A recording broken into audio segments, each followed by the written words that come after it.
waaqessina Oka keenya waan argamuune maqaa kee weddifna Adda keenya lafa dhumne gooftaa si waaqessina Oka keenya waan argamuune maqaa kee weddifna Utuu lolamnu nu guddifte utuu boonyuu boojuu nu baafte Gooftaa Yesuus hodhu galata gaati kee nurra baay'ata.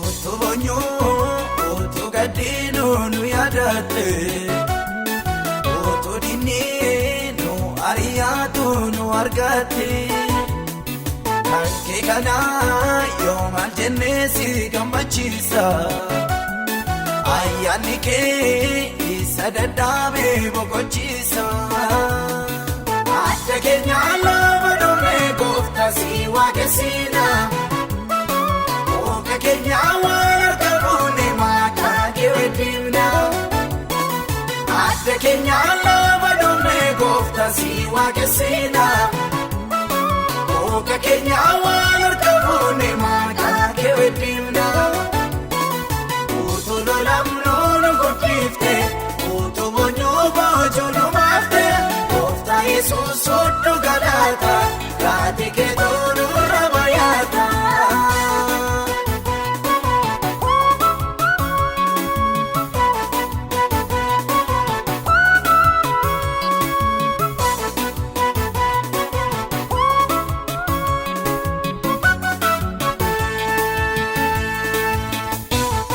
Sila namni leenu yaadatu teelatamna utuu tinuun fo'annee qooda maalii qabna har'a garuu si hin daganneef yelloo keenya ol jedhii nuuf bari'eera barri keenya adda keenya lafa dhumne gooftaa si waaqessina Oka keenya waan argamuune maqaa kee weddifna Adda keenya lafa dhumne gooftaa si waaqessina Oka keenya waan argamuune maqaa kee weddifna Utuu lolamnu nu guddifte utuu boonyuu boojuu nu baafte Gooftaa Yesuus hodhu galata gaati kee nurra baay'ata.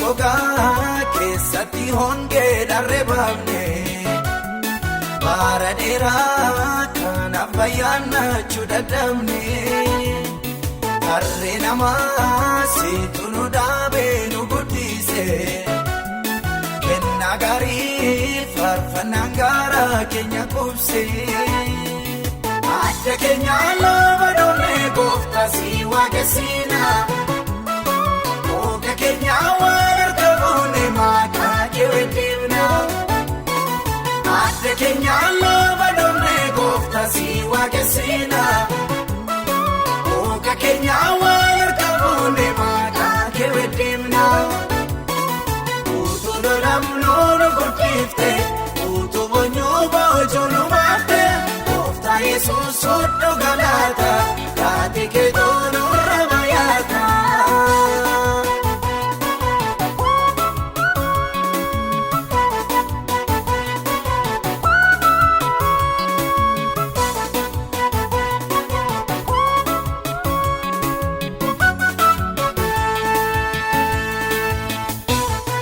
Harka keenyaan hodhufaneeru nannee boonnu adda keenyaan kunneen siibsaa ganna nufiinu miila keenyaa kattaa jabaarraa dhaabachiifte daanuu biyyi lafa nu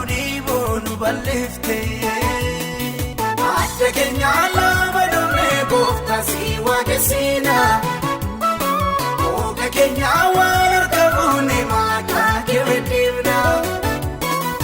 Adda keenya lafa doonee gooftaa si waaqessina.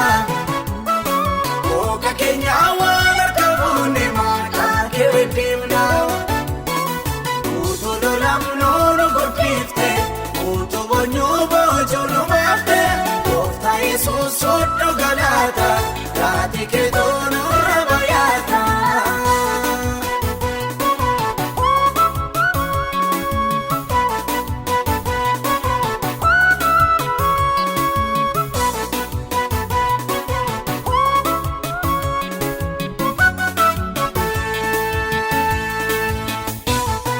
Bara dheeraa fi boonkeenya kan nu rakkise karaa irrattis inni bubbee nurratti kaase. Yaa Waaqayyoo akeeka kee homtuun jijjiiru nu ceesiftee laga namni ittiin nu abaaru. Adda keenya lafa doonee gooftaa si waaqessina. Ooka keenya waan argamuuni maqaa kee weddifna. Adda keenya lafa doonee gooftaa si waaqessina. Ooka keenya waan